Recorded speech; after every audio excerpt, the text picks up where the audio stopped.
So, what you're saying is if I draw a penis on Sam and Justin's heads, they will be forever connected to me. I'm Jackie. If only they had thought to install an off button on their futuristic space laser. I'm Justin. It's kind of like magic. If magic completely fucking sucks. I'm Sam, and this is 1991's Highlander 2, either the Quickening or the Renegade Edition on Stinker Madness.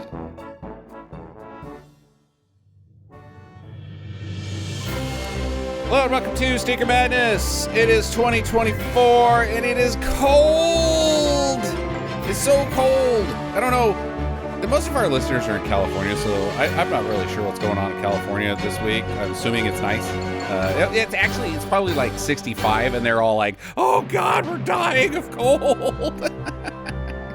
Yeah, just like 3 people were like, "It's going to be 60," so they just walk out into the street and die of cold. Yeah, exactly. What do we do? We're all going to die. It was -5 in the loo today, this morning. When I got up, I went outside and it was -5. Wind chill. Everybody saw the Kansas City game last night. I'm assuming not last night, but in the past. The Kansas City, Miami, AFC wild card game. And Division, wild card, and the Miami Dolphins were in no shape to play in that kind of weather. Yeah, and Taylor Swift froze into a statue. There was Swifties littering in the streets. Yeah, thank God she was behind glass and safe in the president's she box died, or wherever Jackie. she is. Her and Travis Kelce both died. America is now in both a civil war and mourning. It's weird. It's like Pearl Harbor, but with slavery or something. I don't know. There's just Swifties rolling around with guns, shooting people, going, "No!" Hey, it's me. Brap, brap. It's the only Taylor Swift song I know the title to is "It's Me." Yeah. It's cold and it sucks. I hope everybody is alive that listens to us. Otherwise it'd be weird for you to listen to a podcast when you're dead, but I guess if there's one to listen to. Yeah, ghosts need entertainment too. Yeah. Can't make it worse for you. You're dead. On the show this week, currently streaming on Tubi TV and Freevee. Also, apparently, Sam says there's a version, the theatrical is on YouTube. It's Highlander 2, follow-up from our Highlander 1 episode starring Christopher Lambert, Virginia Madsen. Why? Not why because I don't want to see her. It's why because you're above this. Sean Connery, Michael Ironside, that guy from Scrubs. John C. McGinley, and I think that pretty much covers the bases. And some bullshit. Oh, music by Stuart Copeland. What the fuck? Yeah. So did you notice, because I'm going to forget to talk about this when we get to that point, when they're doing the zip line at the water treatment facility or whatever, that's all percussion, and it sounds very Blue. It's like the forerunner to the Blue Man Group. Oh, yeah. Okay. Something else. It was seriously, I was like, oh, yeah.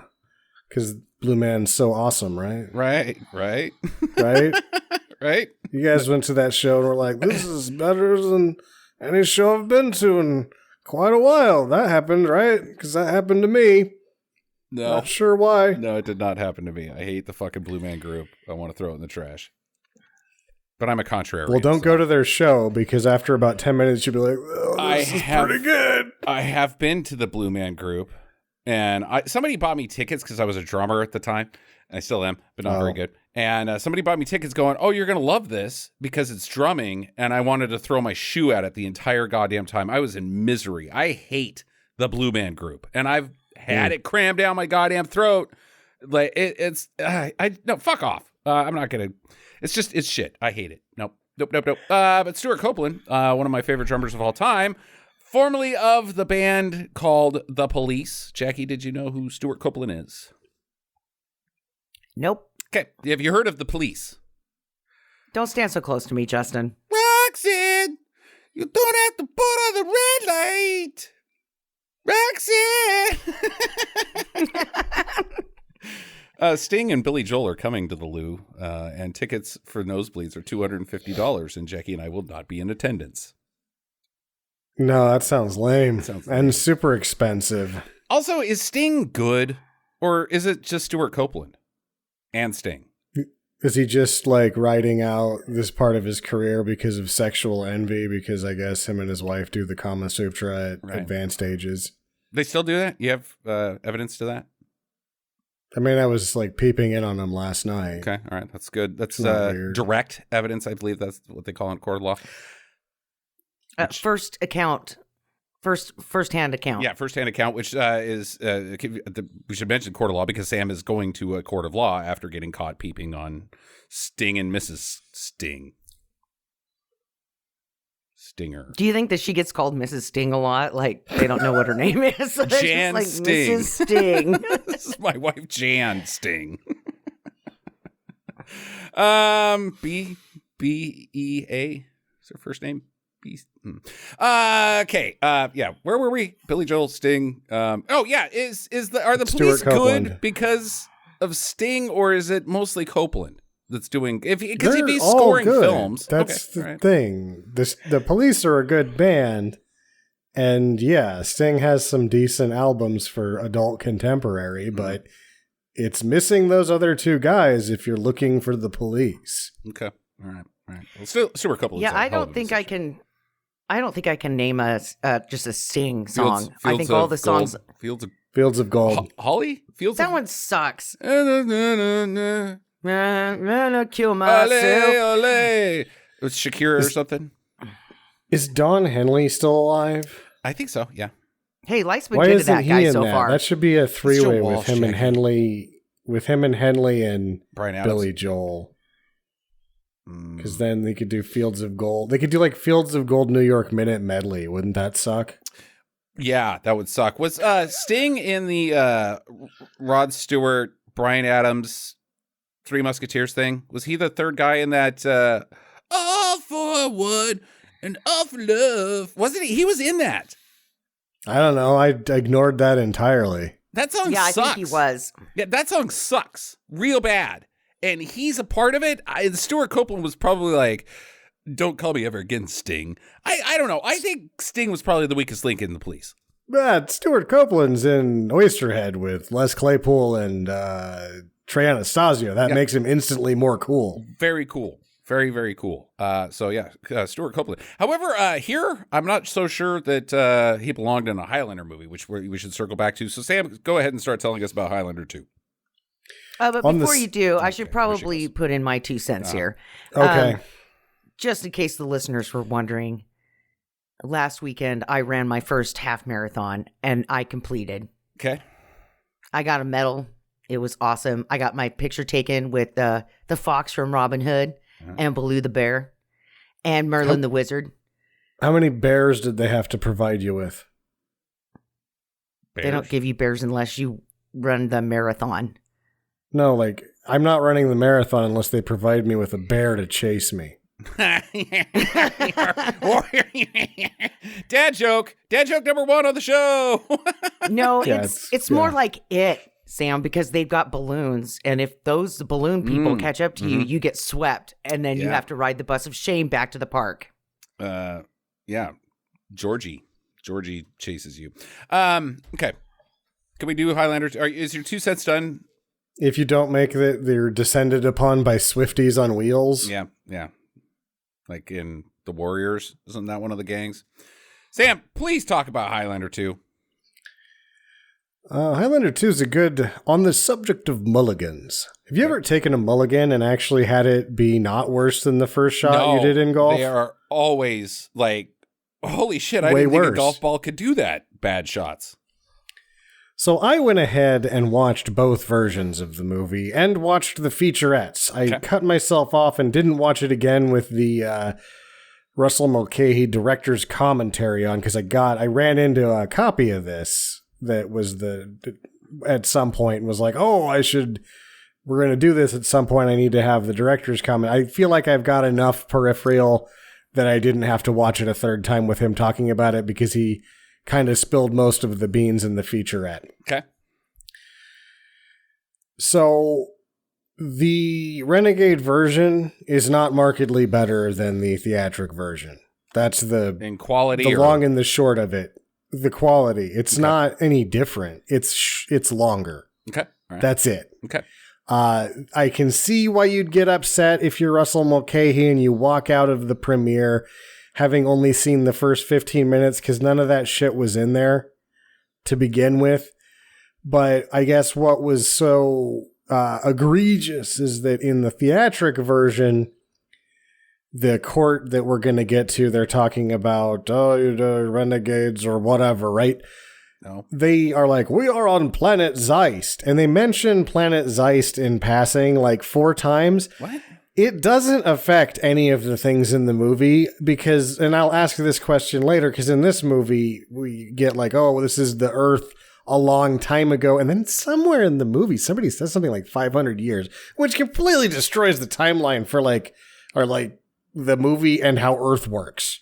No, we've got a problem here that we're going to have to get into, Sam. When we start talking about this thing, I don't think any of us know the timeline of this movie because I do not agree with you at all. Jackie is also confused about the timeline. She doesn't agree with me. Nobody has a clue there's when more this takes place. timeline problems I have like with how old he is too, so we'll save that for... Okay. I'm saving that for a question at the end as well. During shooting, what happened here is that they all... And the featurette is really heavy on, we weren't just going to do a sequel for money because of success of the first film. And we talked about how unsuccessful the first film was a few weeks ago. Uh-huh.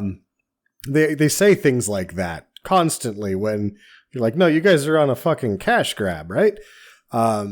So they wanted to shoot it in Argentina, probably for stimulus, tax, whatever. Also, there's the most of the industrial areas that look all cool is the waterworks in Buenos Aires. And one of the producers is like, an American audience has never seen anything like this. And I wouldn't have even thought that. No. Because I'm watching it and I'm like, oh, a spillway. Neat. Yeah. I've seen those before.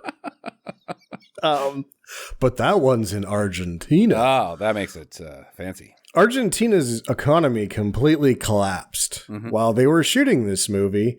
And there are reports that the inflation is what ballooned the budget from 14 million to 34 million.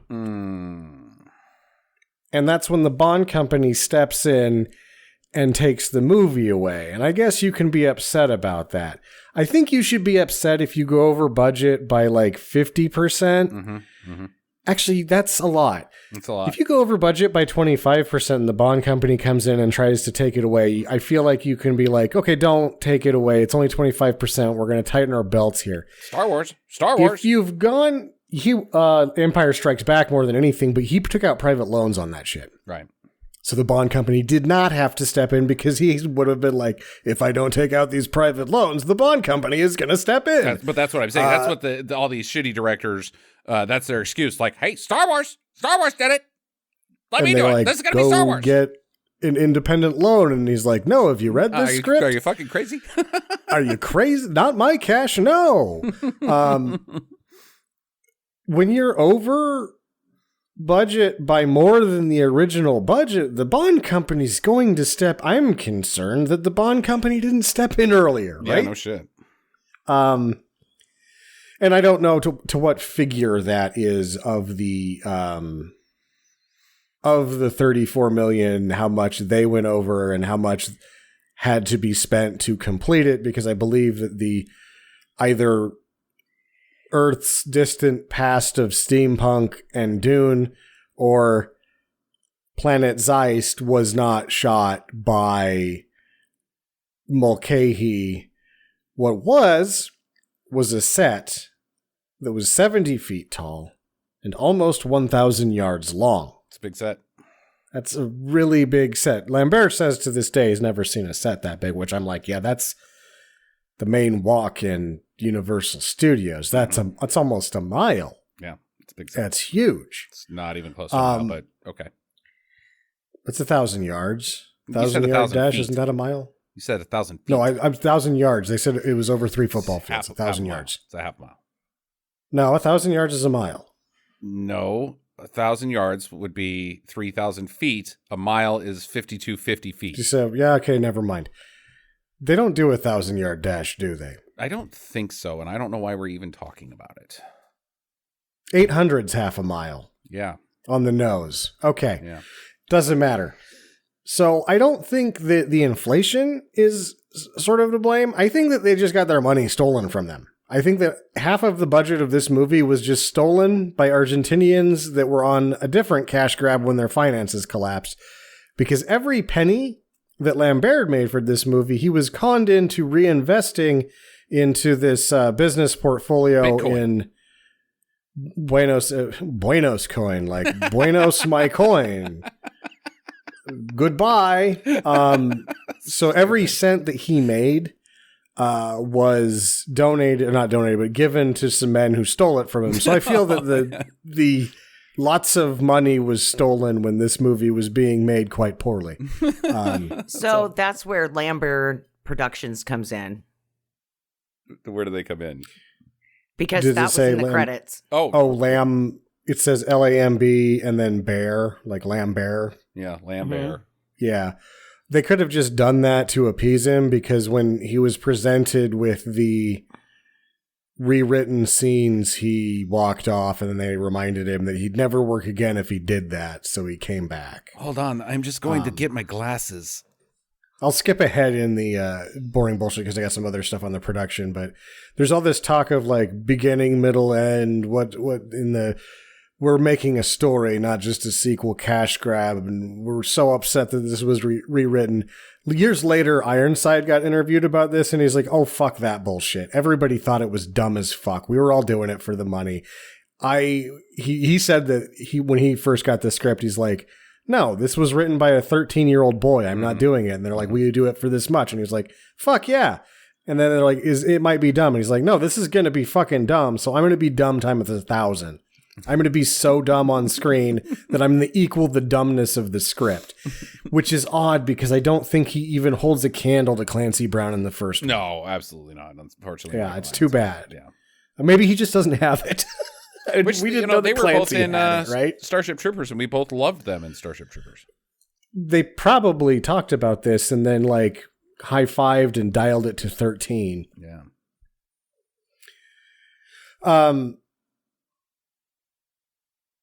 The swords, Ironside's swords weighed 22 pounds. Good God. Lambert refused to use fake swords, and they cut each other's fingers off at some point. Oh, okay. Lambert lost he cut down to the bone on Lambert's finger, and then Lambert almost cut off Ironside's thumb, and then apparently with the hilt of the sword, he dislocated his jaw. And this is Russell Mulcahy saying this, but on set, they wanted to keep shooting, so Ironside made Christopher Lambert punch his jaw back in. If that's real, it's awesome. Punch it back in. I'm afraid Really? I can't do that. That seems not. Another thing I found odd was that Mulcahy doesn't call him Christopher or Mr. Lambert. He calls him Christoph. So perhaps a new wrinkle in the mythos that is the Lambert is that he actually goes by Christoph. Or maybe that guy's just a dick. I don't think Russell Mulcahy's a dick. He seems nice. I think you should call people by their names. I don't like it when people call other people like, no, my name's Christopher. Well, okay, Christoph. It just, I don't know. It sounds asshole-y to me more than like... Maybe. There's Well, I a think mystery. when they're like, oh, Bobby the Nero, he and I were getting some sandwiches. That's when it's really fucked up. But whatever. So more Lambert business because he's legally blind. Refused to let anybody do any of his stunts. Okay. That wirework setup that they used for the flying business and the quote-unquote hoverboard, that's actually going to get recycled directly with its exact setup for the hoverboards in Back to the Future 2. It is the same setup. I don't think That's that checks crazy. out because Back to the Future 2 came out in 1988, dude. Back to the Future 2? Yeah. 92. Those were no, not a chance. Not a chance. 7 years between the two. No, not a chance. And I know 3 came out the year after Back to the Future 2 because they filmed them subsequently. So I'm gonna call some bullshit right there, man. Big time. Those were 80s. So movies. they said that they got it from the crew that did Superman, and that it went to Back to the Future 2. And then Back to the Future 2 was released in 1989. Okay, so I was off by a year. Which is 2 years before this, so that must have been the same setup from Back to the Future 2. And then came to What a bunch of I'm it. guessing. So this goes with the rest of the nonsense, and they're just making all this shit up. Yeah. Bunch of assholes. And then Sam Raimi also used them 5 years later to make Spider-Man. I'll get you, Spider-Man. Because they're goblin gliders, Sam. They're not fucking hoverboards. They're goblin gliders.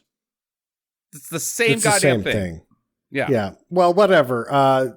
So Lambert's supposedly an on-set stalwart. He refuses to have full medical attention, just get stitches for his finger so they can keep shooting. That's side A of the coin. Side B of the coin is he allegedly missed 9 days of shooting doing from hooker hangovers. Okay. Apparently the bus would come in, take these boys to Buenos Aires, and they would not come back whole. It would just be a pile of man mush that had done it all in Buenos Aires the night before. Wow. So which story is true, or is it somewhere in between, like, just stitch me up, I've already missed 9 days from the hookers? I did it for a paycheck and a good time. A good time. Virginia Madsen said the only reason that she did this is that she'd never been to Argentina. Okay. You know, they have That's planes, Virginia. You know, you can just go there. Yeah, but you get to go for free. And then she's like, oh, no. Whoops. John C. McGinley claims that when he was shooting this, there was a lot of tomfoolery going around. So he decided that he was going to play his character as an impersonation of Orson Welles. And he said that I impersonated Orson Welles rather poorly and regret it. It was a bad choice. Didn't make that connection at all. Because he couldn't, and his voice is higher. It doesn't work, right? That's the worst Orson Welles impression I've ever seen out of the 5 I've seen. One of them being my own. So then, yes, we've got Highlander 2, The Quickening, which in the version of the theatric version, they just kind of toss quickening in. Mm-hmm. Like in the beginning when they're like, we're on planet Zeist. Planet Zeist. Also, Highlander, remember the quickening. It's like delivered like that by Connery. Wow. And you're like, oh, I guess we're doing that because that's the name of this movie that is named this, which would ignore what the quickening is from the first one. And the problem with the quickening is, on our first episode of Highlander, our biggest problem with the plot was, what the fuck is the quickening? And the here quickening was they're like just the gathering of them to quicken up only being one. Yeah, but it was stupid. It made no sense. We couldn't figure out why the quickening is even a thing.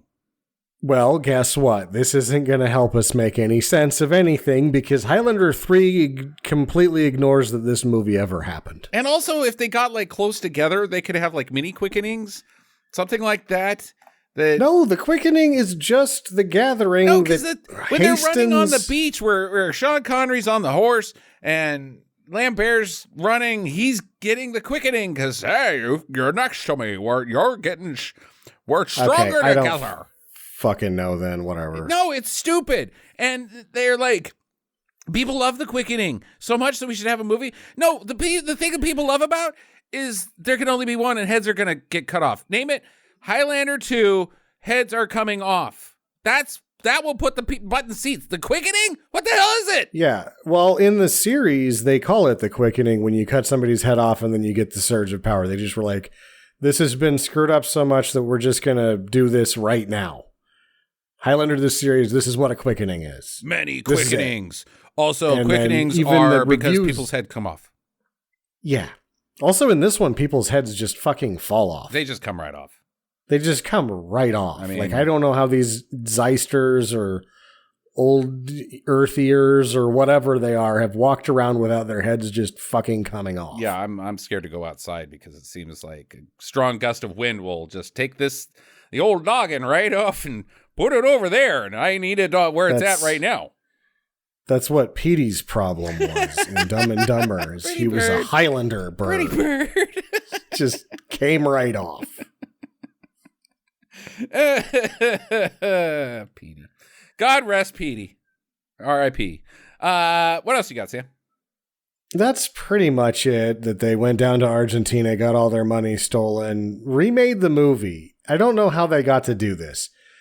And they didn't remake a lot of it, but they reshot. So we saw the version that is basically the only version allowed to be reproduced is the one that Mulcahy did.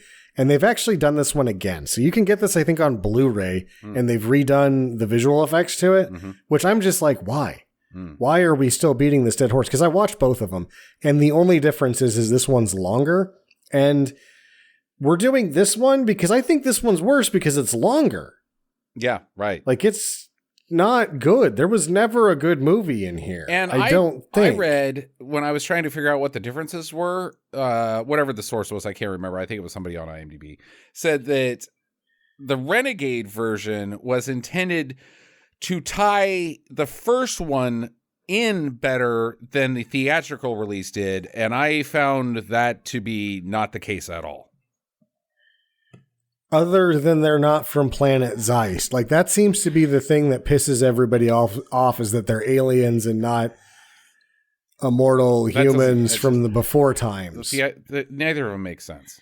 That's just they don't make any sense, which makes me wonder what happens, because I've seen all this shit, and now I can't remember for the life of me what even happens in Highlander 3 other than MVP shows up. Yeah. All right, well, we're on the clock, so let's get into this. Now, I want to remind everybody that we watched the Renegade version. So if you haven't seen that, maybe there's some differences that are in your mind about what I'm about to say. But there is an opening scroll at the beginning of this movie, including a title card of 4 numbers that says 2024. Which is also why I picked this movie, because it's this year. Yeah. This is happening now. It takes right now is happening now. Now. It's like, speaking of Back to the Future, when Back to the Future 2 happened was 2015, and we were all like, hey, where's my hoverboard? Bitch, we didn't get them. Where's my hoverboard? So they say that the ozone layer has been depleted, and at the last minute, mankind built an Iron Man style Earth shield to knock those UV rays back into space where they belong rather than in your eyeballs. So no more tans. That's kind of a bummer. And also no more photosynthesis and everybody fucking dies, but whatever. Yeah. How do they make food? That was Jackie's question. I said the microwave. Yeah. Bing. Because that, believe it or not, this story has that joke has relevance because my son had some scientific quandary that, like, what do we do? What happens if we do this? And I was like, well, then all the foods cease to exist. He's like, well, how do we make it? I don't know. You tell me. He says the microwave. So it's funny. How do you make it? Yeah. And so they put this shield in the it's on some sphere, the ionosphere, whichever one the lowest is, because we talk about that later. And that's all good. But they're like, it may not be needed anymore. Because I don't know. I guess people stopped using hairspray? Hairspray. That was a real wool over the eyes situation, wasn't it? Yeah, I guess. I don't know. Yeah, it's your hairspray that made the hole in the ozone layer, not the US and Russia blowing it up with nukes. Yeah. Well, what's that? I think we're going to call it the ozone layer. Have we shot a nuke at it yet? No. We'll see what this ozone layer is made out of. That son of a bitchin' magnetic field didn't seem to care about the nukes one bit. Okay. So we got a night at the opera, and That's where we find Connor McLeod of Clan McLeod, and he's given up on wrestling, I guess. He doesn't like the opera either. He doesn't He's like the fallen opera. asleep. Oh, I miss wrestling. I don't know. I'm going to fucking burn this question now. Why the fuck is he so old? It's been 25 years. Yeah, it's been 25 years because it's also revealed that he later... Or no, 30 years. No, 30 years. 29. No, 25. 29 it was years. 1999. 1999 when the shield went up and he was a young man. Well, he was immortal up until 1985. Wait, And what? I'm going to think that he was like... Because doesn't the first one take place in 1985? Yeah. So that's when yeah. he starts aging. Yeah, that's right. That he gives that up. But because of the stuff in the front end, you figure he's like 21. Uh-huh. Right. Maybe like 19. Uh-huh. So he's like 48. Yeah. And he looks like It's he's like 48. 84. So he's 96. Yeah. I don't know. What the fuck? No, it doesn't. The timeline doesn't add up for that. But I will say, surprisingly, is everything else that looks stupid in this movie. The old people makeup for this time of, I thought he looked good. I mean, not good. I thought he looked like an old guy. I thought the makeup was well done.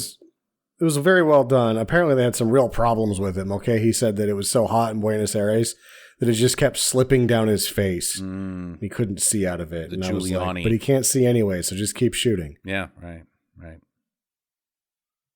Not a lot to say yet, huh, Jackie? You saving it up? Nothing's happening. Okay, all right. He's old and bored. He's an old fart that falls asleep twice during the opera and has flashbacks to how him and Sean Connery ended up on Earth. Wouldn't you, who can blame him? Falling asleep at the opera, I'm right there with you, Well, buddy. And then Sean Connery's like, you're going to lead these people. But first, we have to dip our fingers into my pee-pee, and I get to draw a dick on your head. And now we're forever connected. Now that she said it, she's not going to have anything else to talk about for the rest of the movie, because for the last 2 hours, all I've heard is he drew a dick on his forehead. Like it's please take my wife comedy. Like that's Jackie's now thing. Sean Connery drew a penis on Christopher Lambert's forehead. End of movie. She can't move on from it. She loves it so much. Did you know that Sean Connery has only played 2 characters more than once, and this is one of them? And Why the other this one was one? James Bond. Wow, what trivial prowess you have, Jackie. Thank you. I thought that one went without saying, but go ahead, say it. Well, I barely know any facts about movies. So when I do get one that's, kind of a softball, I have to take it. I mean, the Green Knight and King Arthur, they're not the same character, but the same lore, I guess, But they're different characters. No, he's done Zardoz and that movie with Catherine Zeta-Jones. That was the same character. Shared universe. Laser butt? I don't remember. What was that? Was it Entrapment? Laser butt I don't and remember. Zardoz. Yeah, the Entrapment movie trailer was just like lasers, butts, and I was like, I'm there. And then I didn't make it for whatever reason. You never showed up. Okay. So they are on like Abraxas, and the Renegade version basically says that it's Earth, that because of the ozone layer being depleted, this is what things look like for like 6 months before they get the shield up, and it goes back to it just becomes Gotham. The difference between this and the theatric version is strictly that they use different planet in the dialogue, and they didn't make it look Dooney in post-production, so it's just normal looking. So why? Also, I said Abraxas, not Araxis. Arrakis. I like Abraxas better because, just the Governator. Yeah. Wait, no, he's not the Governator. He's the body governor. The Bodinator. Jesse the Body Ventura. Yeah.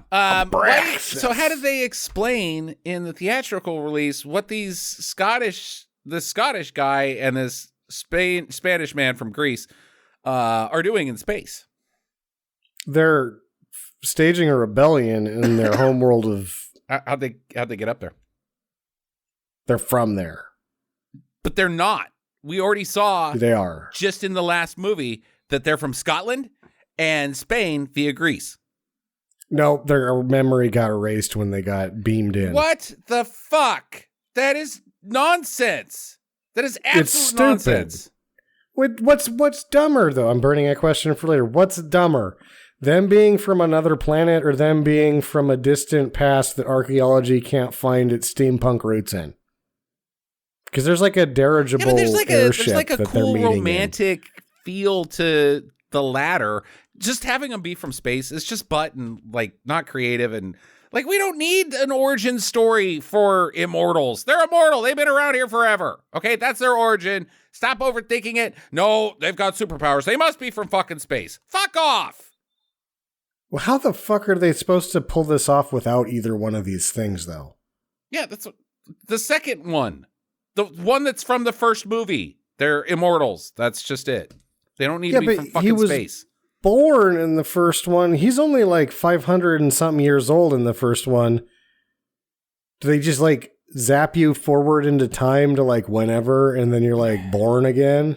It doesn't. It doesn't. No, I'm an ancient coup d'etat. It doesn't make any sense. Milk. That like the space angle. This had to have been retconned. It had to have been because it doesn't make sense. They are from Earth. It doesn't make sense. This shitty post-apocalyptic boat that they're talking in it's on Earth and it's the desert now because it's post-apocalypse, and this is the before he puts up the ionosphere shield thing.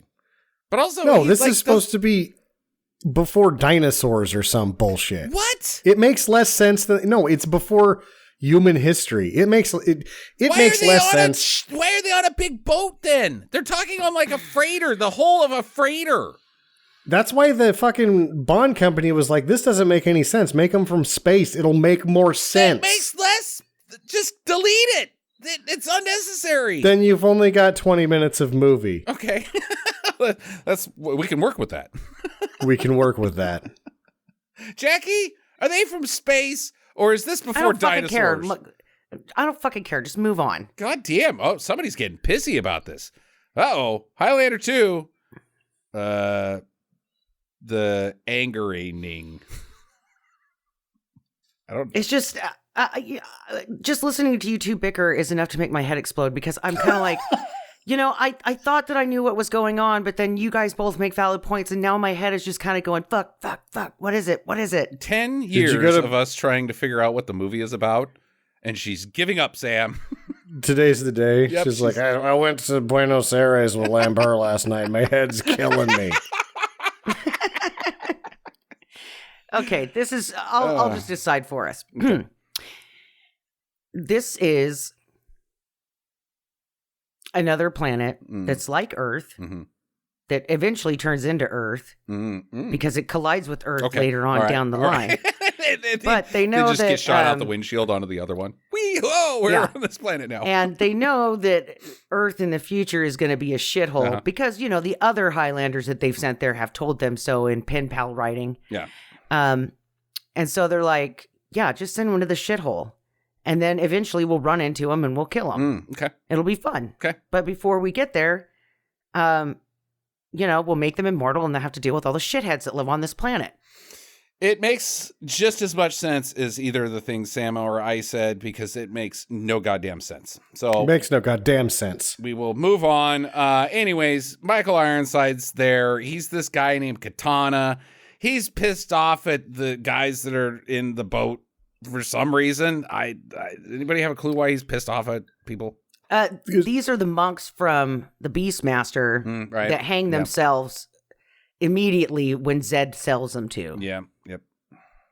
But why are they attacking? What's their... They're staging a coup. What? Of boat guys? Yeah. Okay. Yeah, and then the court's like, your coup failed because you suck. We are not going to kill you. We're going to send you to exile, either here in Earth Mashup, the future Earth, or a different planet called Earth, depending on where you think we're from. Mm-hmm.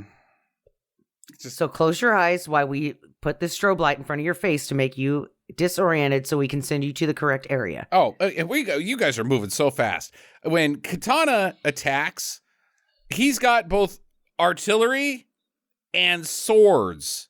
Like, that's their weaponry. He's got explosions and guys with swords. Well, I think that whoever made this really liked Dune. Swords? They're like, man, we've really fucking screwed the pooch on this production already. But we could get it back if we just steal some shit from Dune. And it didn't work. Fire the artillery at guys that have swords. And also run at the guys that have swords while I fire artillery. Sir, can we just stay here and watch them get blown up by our artillery? No, you have a sword. Get down there. All guys that have swords get blown up by artillery. We're on your side. I understand that. I gave you a sword. Go to where the sword guys get blown up. Well, do they have to chop off their heads so that there can only be one? No, because not yet. Yeah, they're not immortals. That's just the exile people. Yeah. Yeah. Okay. God damn it. No, they can. They're still decapitatable here. I don't know if these are just like peons that are dying, or if this is a thing where they just like blow the fuck out of each other, all come back to life, and do it again next Thursday. Because they do say like, "Is it your way?" Because Ironsides is an immortal. They're immortals. I'm assuming the sword judges are immortals. So they just fucking blow each other up and do it again next Thursday. Yeah, it's like Civil War reenactors. Only with more gore, because they don't die from it. Yeah, they don't die from gore. They probably get fussy, like, you blew my dick off. No, shoot me in the chest, damn it. No cock shots. No cock shots. It takes forever to grow back. Grew back weird last time. I had to blow it off myself. Took a mulligan on my junk.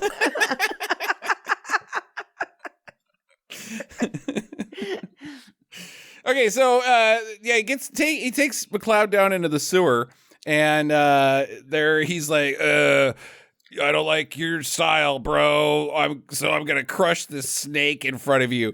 And Christopher Lair's like, hey, that's mean. Like, that's his motivation for the rest of the movie, is he gets this look on his face like, my God, that man crushed a snake in front of me for no reason. For no reason. He's a jerk. He says that in the movies. He does. Like, looks like you're still a jerk. Like, wow. Way to fucking shake me down, buddy. So yeah, they get exiled by these telepathic judges who say that they're going to send him and Ramirez, who was a guy into the future, into 1999. Not the Scottish Highlands, or the before time where you could live in Greece and then move to Spain. You're getting sent to 1999. No, they're supposed to be getting sent to the beginning of the story of the first movie. Because they both, when the flash comes on, it takes Lambert gets teleported, or do we see him get teleported? But either way, Sean Connery gets teleported to a modern production of Hamlet in Scotland.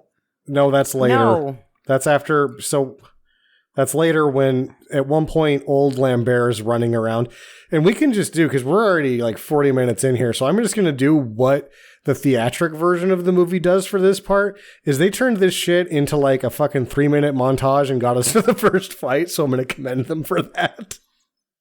Yeah. So old Lambert is running around pre-fight, because after they get sent to the future, they see that, oh no, Lambert hasn't chosen to die old yet, even though he's not looking very good for a 48-year-old guy. Right. And then Ironsides is like, I need assurance for this. So I'm going to send in my porcupine assassins. The Hedgehog Bros. The Hedgehog Bros. This also assumes that then Clancy Brown was the first assassin that he sent. Okay. The Kurgan. That doesn't and these guys are like one ladder up. These guys are not better than the Kurgan. They're not. They suck. They're porcupine flyers. Yeah, they're porcupine goblins. Porcupine goblin, green goblins. Anyways, so meanwhile, this group called Cobalt, which is a crack team of enviro hackers, I guess, or whatever, enviro terrorists, whatever. they're breaking into shield control because they are also under the suspicion that the shield is not necessary. And people don't like the shield on account of it killed all the food and they all died. Or they all died. It's just night all the time. Like, nobody ever says out loud, like, we got to take the shield down because it's screwing us over or anything. They just don't like it. Yeah. They have to pay for oxygen. They have to pay for oxygen? Yeah. Why do they have to pay for oxygen? Because don't you remember the street bum that comes up to Lambert and he's like, hey, got any change for the oxygen machine? Guys gotta breathe, right? And he like looked at him and he's like, oh, wait, you're McCloud. And then he sorry, sir. And he backs away from him. Sorry, sir. You're the one that did this to us. A byproduct of having a space shield is that there's no more oxygen unless you... Well, there's no more fucking plants. Well, right. But so he also invented a system to recycle oxygen at the same time and charge for it? No. He just invented a That's space somebody shield. Else. Yeah, that's stupid. It has nothing to do with him. It's dumb. It's dumb. Let's get to one of my favorite parts of the movie. Okay. So after he about gets mugged, he goes into a bar and he puts some money in the jukebox and starts playing Who Wants to Live Forever by Queen. Yep. That's the part that Jackie likes the most. Okay, back at Cobalt, they have realized, after breaking in and turning on a button, that above the sphere shield, that the radiation levels are normal. So they now know it's all bullshit. Some of them get away. Not really. It's just mostly Louise, played by Virginia Madsen. And she opens up a note that says, if you ever need to speak to Connor McLeod of Clan McLeod or Space, go to this bar. He'll be there hanging out, I guess forever, just listening to Who Wants to Live Forever. That's what he does. He reminisces about Queen from the first movie when he wasn't from space. And even though Stuart Copeland was here for this one, he could have been sitting in there drinking some fine scotch and been like, Roxanne! Or Blue Man Group stuff. Have you seen these guys? They have a lady with an electric dress. Yeah, so he's there. She shows up, but there's also like some sky stuff happening. I think it's the Hedgehog brothers are getting teleported in the future, and they come from space. They come from space, but they're from the past. But the space shit was done independently from the original production. So when they did the Renegade version, they had to use that same footage. So they're getting shot from the planet Zeist, whether Mulcahy likes it or not. Through the shield that the sun's the most powerful force in all of the solar system can't get not through. Not as powerful as the porcupine bros. Guys on hoverboards just punch right through it. Yeah, punch right through. And so he the sky's flashing and he's like, oh no, it's happening again. He gets the sense like shit because this other lady is like, you're an asshole for charging us for air or the shield or whatever. I don't care. And she hits him with the bottle and he heals, but he's old, which means that because the shield has a brief flare up, I guess it's enough UV space radiation. The yellow sun of planet Earth is giving Kal-El some of his powers back. I don't fucking know. No, because the porcupine immortals are there now. So he can't be the only one. So now he's stuck being an old guy. Yeah, but why does he suddenly heal when she? Because he's not the only one now. His gift has been taken from him. He has to cut their. So he's now immortal again. Oh, once there's another immortal on the planet, now he's immortal again. Your bros show up. That's so dumb. It's dumb.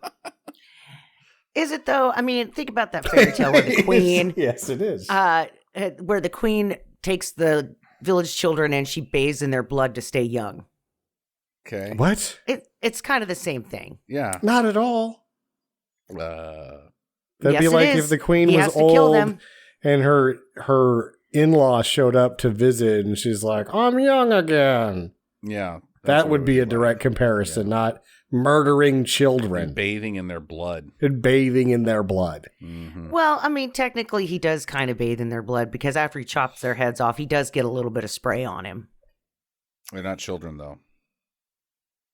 They're douches. They're douches. Flying douches. All right, so Louise, she shows up, jumps in his Porsche, and she's like, I'm not getting out of here. And he's like, your decision is a bad one because I'm old and I can't see and I am driving a Porsche, but hang on to your butt.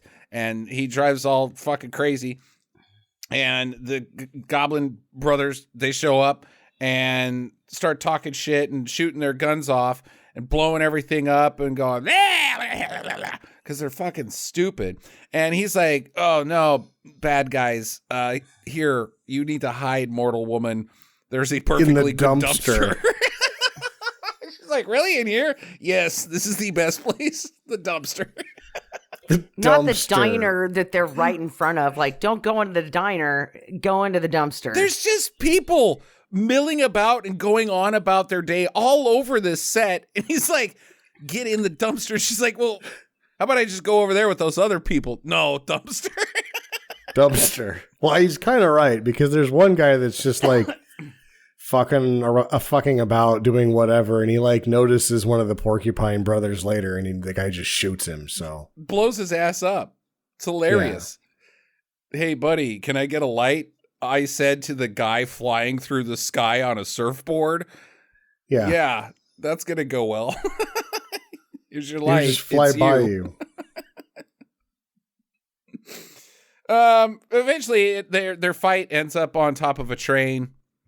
And he kicks the one guy, he kicks the Porcupine bro off the train. The train runs right through his neck and his head pops right off. Electricity shoots through the ground, and I think this is the quickening. It's not yet. It doesn't. This part doesn't become the quickening until the series, I don't think. Okay, all right. But either way, the quickening, by the definition, I think, of the first movie, when he healed and he felt their presence, that was the quickening. God damn it. It doesn't make fucking sense. Anyways, electricity shoots through him, just like in the first movie. He goes, and the buildings explode all over the place because occasionally when you cut a guy's head off and he's immortal and you get his power, it blows up buildings. Other times you just go, oh, nice. That felt good. Okay. Yeah. This is the part where his clothes become immortal as well. Yeah, right. Because everything blows up and he just like catches on fire and walks out and his clothes are fine. Yep. Now he's a young guy. But he is young. Yep. Back to being young Lambert.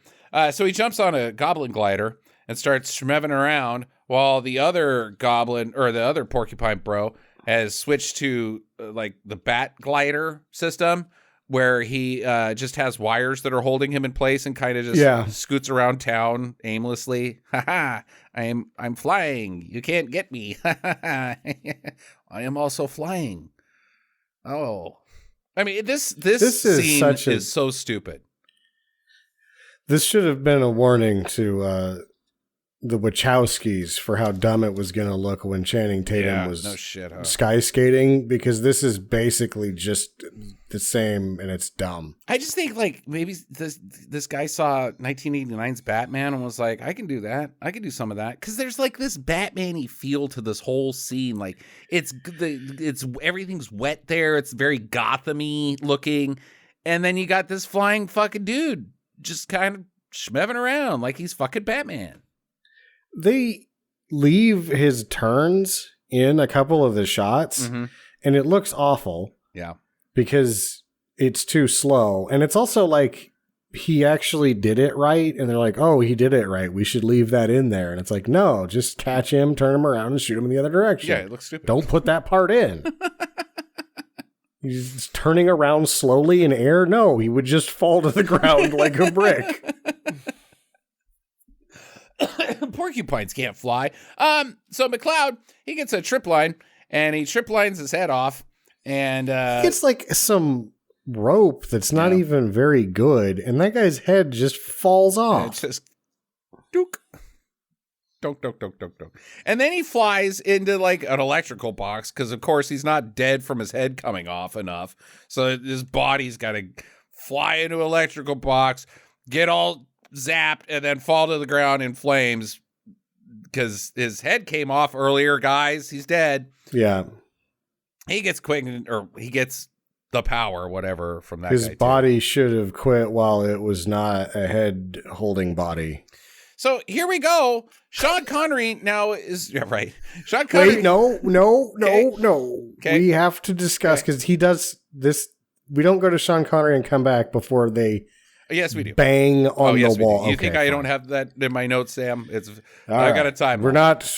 Okay. But Sean Connery teleports onto a Hamlet stage. A guy is performing Hamlet.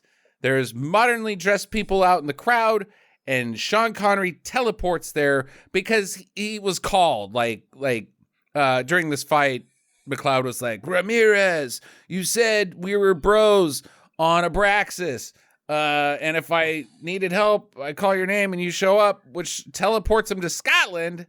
Yeah. Onto a Hamlet stage. It's way dumber than that. He just runs right and goes, Ramirez, my old friend. My old friend, Ramirez. So they did the man marriage earlier. Because that's what that was, right? Just two dudes getting married. Drawing dicks on their foreheads. They didn't even do that. They got wet fingers and touched hands. Yeah, and then Sean Connery drew a dick on Lambert. That's what she brought today. It's dick on foreheads. That's where this goes. Yep. Either way, yes. Now that they're in their either Earth-smashed immortal, former human race immortal, or Zeistian planet immortal man union of golden glowy cup, they can summon one another throughout the universe beyond death. Well, he did yell his name a bunch when he was getting the quickening with the second porcupine guy he killed, so I'm kind of thinking he gave that +1 to the Ramirez to bring him back. Oh, that's an interesting idea. That could almost make sense. Okay. Hang on to that thought, Jackie. It doesn't. They're man married and he gets to summon him. That's what happens. Hang on to that thought, because that does not make sense, Sam. Okay. So, but the rest of it does. That's what I'm saying. We got to try to figure this out. We can't just quit like Jackie wants to. This is a nonsensical movie. We have got to try to figure this shit out because nobody else is going to do it. Nobody else is going to take the time to fucking figure out Highlander 2. We're going to get it done today. And I think Jackie just cracked the code. So Louise, she's like, hey, those guys' heads came off that were flying around like fucking Willem Dafoe. And you're young. And I'm so fucking horny right now. He just bangs her on a wall. In the featurette, Russell Mulcahy, he's like, I call this scene the wall bang now. Wall bang. And I'm like, gross, why dirty, did you leave it wet, in there? Drippy, brick, dingy, city, Gotham wall. The Bond Company saw fit to delete this scene, and I would have as well. There you go. Good job, Bond Company. This was dumb. This is why I think why I want to do this version of it, because I think that of all of the stuff that happens with this movie and how stupid it is, this is the most egregious offense that this movie made, and I love it. I was like, they're just going to bang on the wall. Okay, what the fuck ever. They're going out. How about right that? There. There's like people coming out from shelters from everything getting blown up. We're trying to go back on about their day. They're counting how many heads are on the ground. And over there, they're like, that's a lady getting fucked against a wall. Hey. And then he just like blows his wad in like 8 pumps or something. And she's like, yeah, that was good, I guess. Sorry, like that's how it plays. It plays that like he's just like, I am immortal again. I must bang you. And then he does, and he does a shitty job. And she's like, that was cool, I guess. Why leave that in? Whose idea was it? It's bad. I don't know. The only thing I can think of is that Virginia Madison's obviously gorgeous. And maybe they like, that was the sexy. Gotta maybe sell a few more tickets if there's implied. But they didn't. They took that part out of the theatrical version because it was good point. stupid. It's so stupid. Damn it. Okay, so either way, they go back to her place or his place. I'm not real sure because he was a rich guy. I don't know It's his place. Yeah. And she goes snooping later and finds all of his past lives or whatever. And she dialogues the plot, and it doesn't help at all. I still am fucking confused about what's going on because she says that if guys come, he's immortal and he can go into the past, but if he stays here and dies, he can go back into the past. And there's guys involved, and I'm still scratching my head because it just makes more sense if let's just stick with the thing where he's immortal, and if he gets his head cut off, he's dead. That's it. That's all. And you get there can only be one. That's it. It's good enough. Leave it there, but they don't. Anyways, Ramirez, he's at the tailor, and he gets a clothing montage. Yep. James Bond in a clothing montage like this was fucking Mannequin. Wow. And it's snarky, too, because he's like, oh. Or the guy's like, usually it takes us 3 weeks to tailor a suit, and so you must not understand. He's like, no, I do understand. And then he hands him his earrings, and they're like, chop, chop, man. We've got snark to perform. And it's goofy and stupid, and he is dressed like a Scotsman now.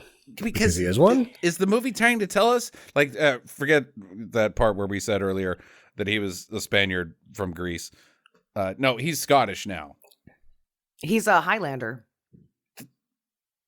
No, Lambert's a Highlander.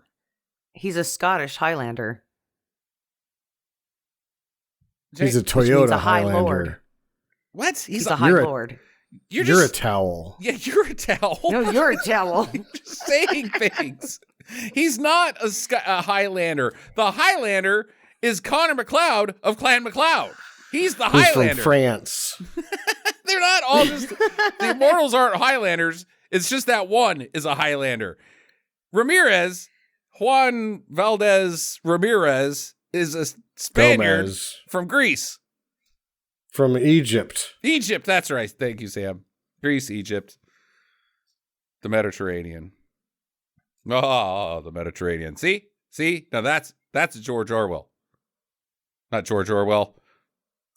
Gershwin. What the fuck? George Orson Orson Welles? Yeah, that's an Orson Welles.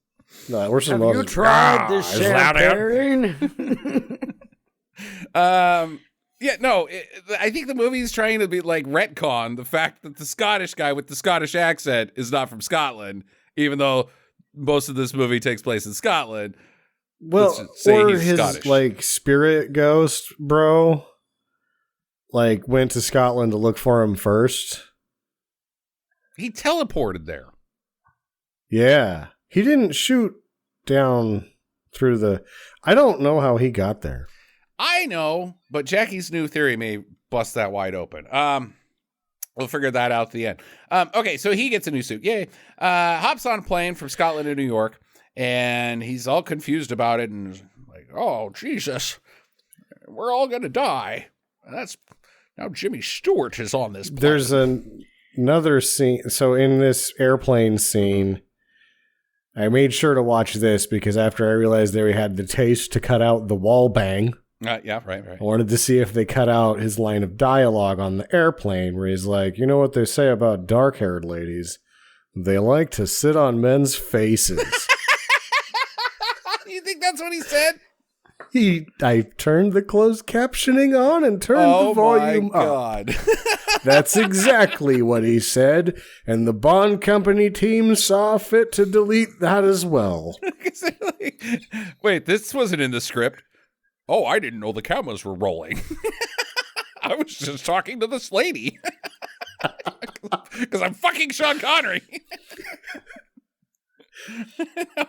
Now, excuse me, I have a date in the bathroom.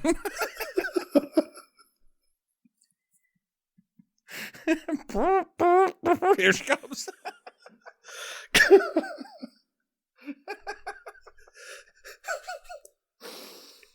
It's just so out of place, too. Okay, now get out of here, slap.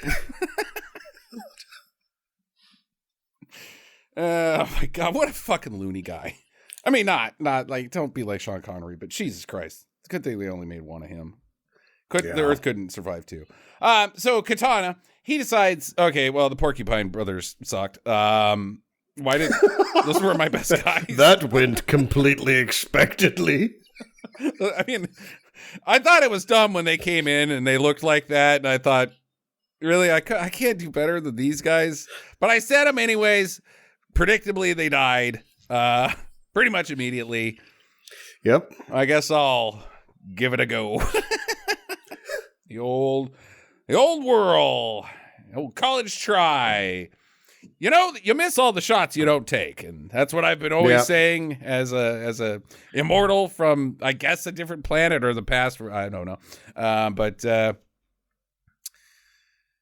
hopefully, I can make my father proud for once. If I go and kill this immortal guy. He also shows that his sword can, like, get longer by a button push. Right. And the Klinger, the Kilgore from the first one, he had a portable Halliburton sword, remember? They've got bullshit swords. He had a claymore that was collapsible. This is an expandable claymore, telescoping. The makers of these films don't realize that the best attribute of a sword is that it's just solid metal. Yep. That's the point. Get it? The point? I did that. My dad's proud. Okay, so he then zaps himself onto a subway, straight onto his face. Like, he punches through the sphere. We see that in this version. Through a building, through the top of the subway, and lands straight on his face. Gets up, kills a guy, just cuz. And that guy was just hanging out watching Godzilla. Like, he's just chilling. He didn't even talk shit or anything. He's just like, I'm watching Godzilla in my iTV, and he gets killed. Cuz. Mm-hmm. So he decides to take over the train? Yeah, he's just like, first he just runs down slapping people in the head. Yeah. Like he's just a dick. And then he looks at some kid and like shakes him down and is like, haven't you always wanted to... And the kid kind of thinks he's cool. He's like, yeah, that guy's a total dick. I want to be like him when I grow up. Mm-hmm. And so he's like, oh, yeah. And he picks him up and shakes him. He's like, haven't you ever wanted to drive one of these? And he's like, yeah. And then he puts him down. And the kid's like, I am going to be like that guy. Not today, kid. It's my turn. My turn to fuck up trains. Hey. And then he turns it to 11. So this train gets going 600 miles an hour. See, it goes up to 700x. We don't know what the 700 represents. We just see a dial that keeps going up and up and up and up all the way to 700. We can infer that it's 700 miles per hour, but I don't think it does. Because when it busts through the wall, it was going about 7. About 8, yeah. 8 miles an hour. It is hilarious, though. This is by far my favorite scene in the whole movie. Like, there's like people flying all around because the G's continually are just like, oh yeah, I got smacked by a wall, but now I'm gonna get back to my seat. Oh, we're going fast again, smack to the wall, and yep, it's not like well done where they splatter against the wall. Like one guy is slowly like with his face against the window. Because he's smashing his own face against the side window.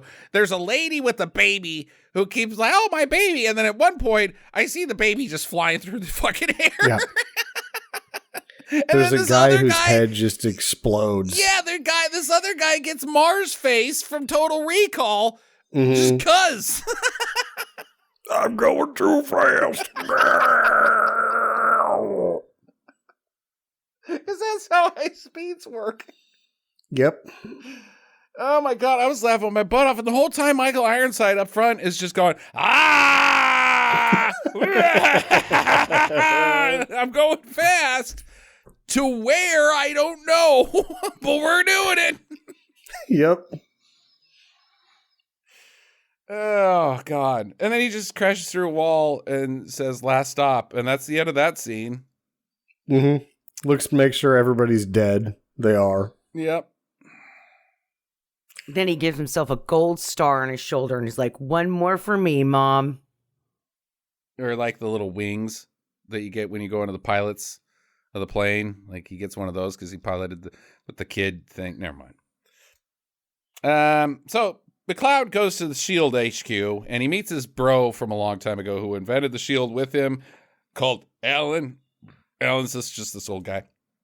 And Alan tells him that the radiation is normal, but they got to keep it in secret because Blake, the evil big corp guy who's profiting off of the SHIELD and maybe also selling oxygen, we're not clear on that, doesn't want the SHIELD to go away. But later, Blake also says if the SHIELD goes away, like to turn off the SHIELD, it would take so much power that it would kill everybody on the planet. So how does that even fucking work? Little design flaw that you guys put into this one. So maybe I'm not evil corporation guy who just wants to profit off of the SHIELD. I don't want the entire planet to die. So just because I'm kind of a dick. You can't just unplug it. You can't just unplug it. It will take all the power of the Earth, including life force. So just leave it on. Yeah, it's dark outside. Alan guy's like, well, that was supposed to be something that we had to make sure it didn't come off in an emergency. He's like, this is an emergency. Profits. Yeah. Right? Yeah, so he turned on the failsafe so they couldn't turn it off without having to... Blake? Or Blake. Yeah, Blake turned on the failsafe so they couldn't turn off the SHIELD, thereby reducing the company's profits. So when Alan and super genius who gave up his immortality to be smart, Connor McCloud of Clan McCloud, built their giant space laser system to shield the Earth, they also put in a can never be turned off system. They fail-safed that you could turn it. It would be really costly to have to turn it off if evil corporations were going to try to take it down for some reason, not use it forever for profit. Yeah, because Coppertone was definitely looking their way. Yeah, Coppertone's mad. Coppertone is gunning for SHIELD Corp. And that's pretty much it. That's the only people I can think of that would be pissed off about this. Yeah. Okay.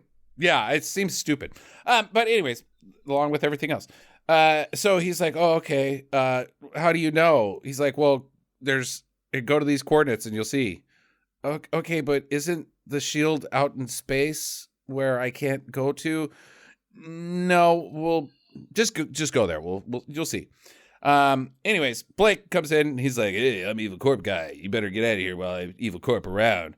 Okay, I'll see myself out of my own building that I should be in charge of, but you're the CEO. I'm not sure what you do here. So what happens when you go public? Okay. Then you just have rich people that tell you what to do so they can have more money. All right. But shouldn't I still be like chairman of the board or I don't know. No. The second that profits go down, heads roll, including your own. I'm being escorted out by security. I'm immortal. Oh, no. So Katana, he takes the dumbest cab ever to his new HQ, I guess. His evil lair. He has to have an evil lair too. He just bought this He chooses the other wing of the Waterworks building in Buenos Aires as his new hideout. Yeah. You'll come to me, McCloud. Blah! Yells out into the streets, and some guy's like, "Shut up! I'm trying to sleep." Yeah. Yes. And he fucks with this guy's cab really hard for no reason. He's just a space dick, or a pass dick, or a smash dick. Oh my God! Second favorite part of the movie. Ramirez is on the plane, still, and he watches a in-flight safety video. Yeah. This is very Paul Verhoeven right It here. is. It's so Paul Verhoeven. I was like, what is this movie trying to do? It's hilarious. Yes. Can't even describe it. But he watches this video, and then he looks over to the lady next to him, and she's like, you know how I survive flying? By getting hammered. Yeah. She's like, what keeps this device from falling from the sky? And she's like, drinking.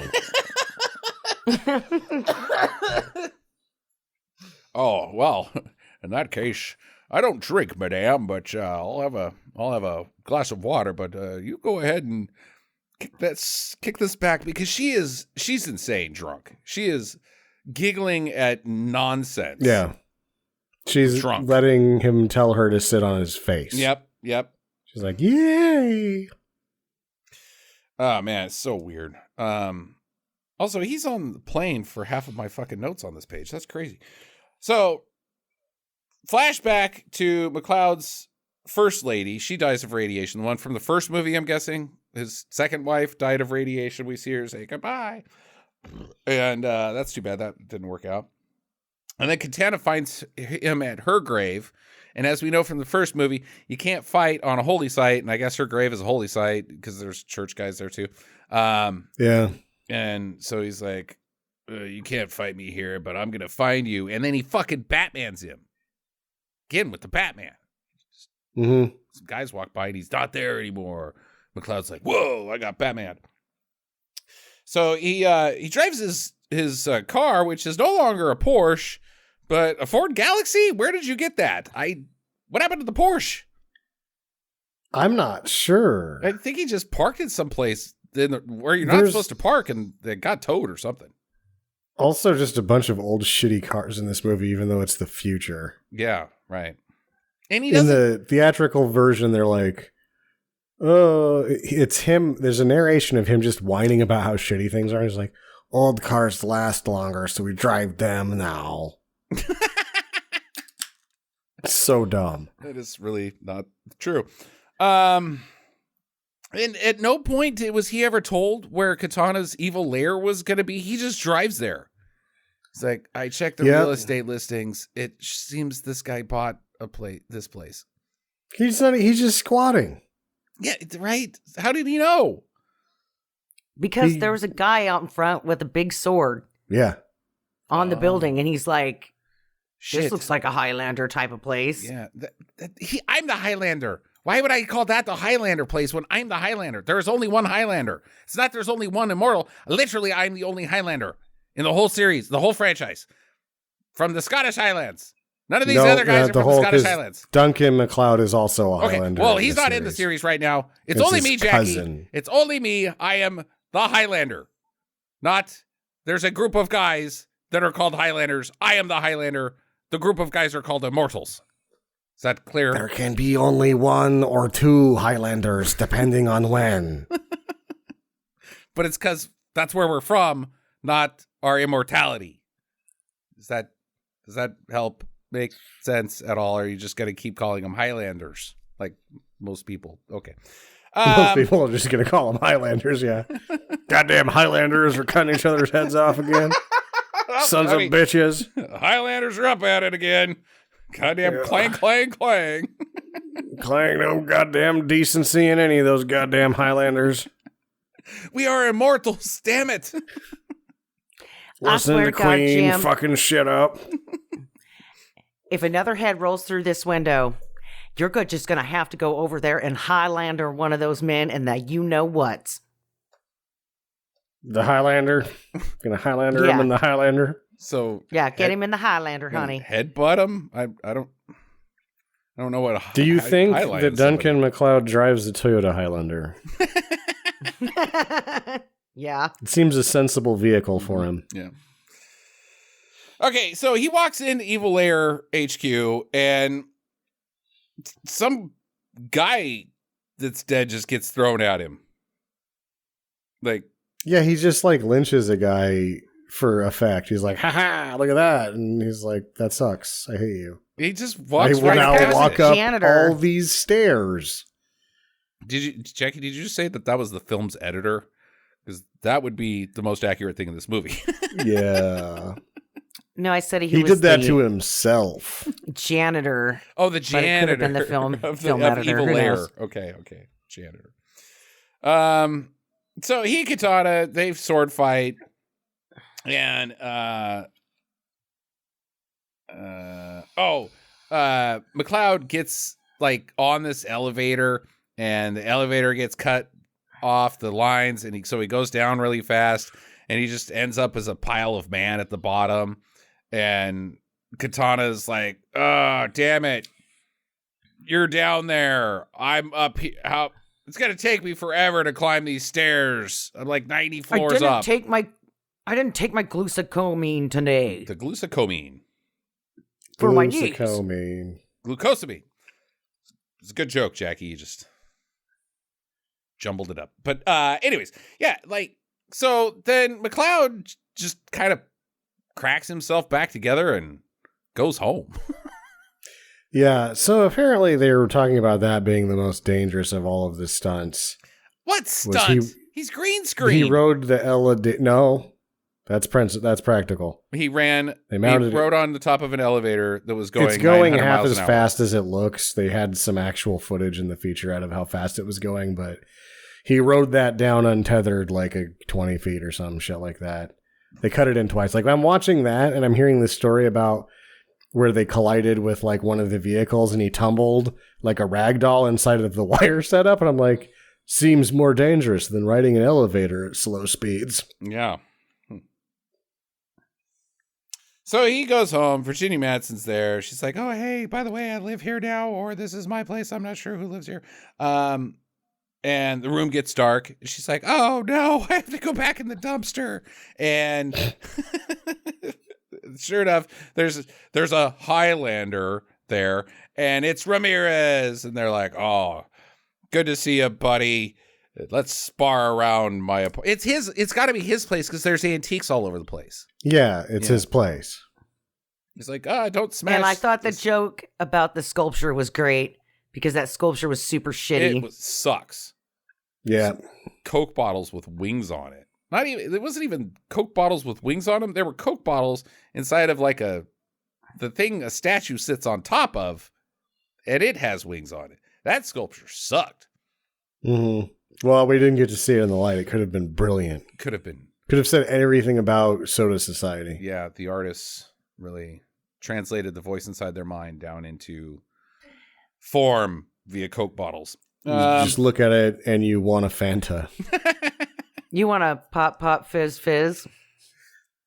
That's Alka-Seltzer, Jackie. It's a different thing. It's for curing... Soda pop. Okay.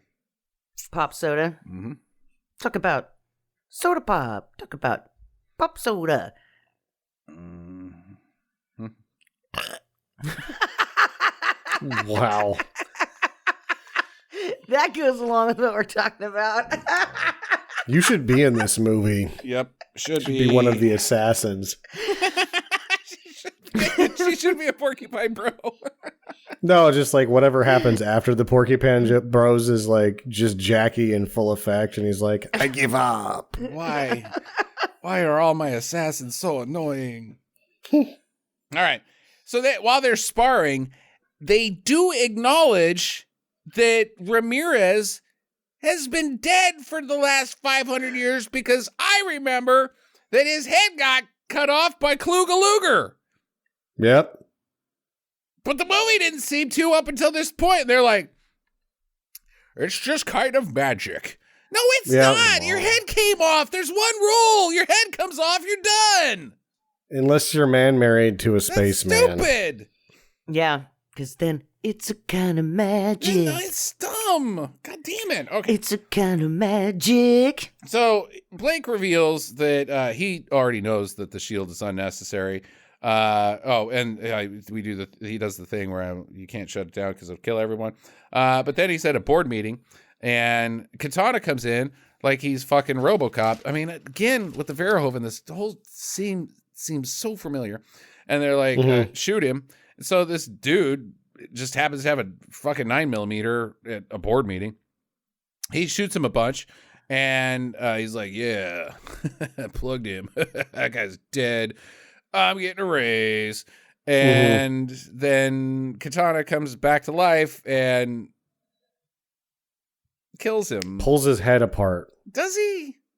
He breaks his neck, I think, just slowly and redundantly.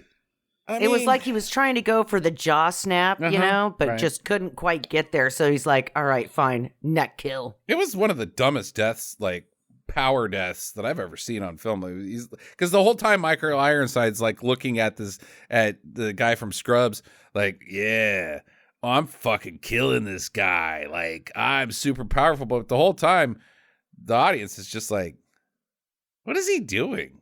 This isn't dangerous or threatening. It's just like, dude, you're kind of just squishing that guy. Yep. Wow. Okay, whatever. So he takes over the corporation, I guess, and they send Alan to a supermax prison called the Max.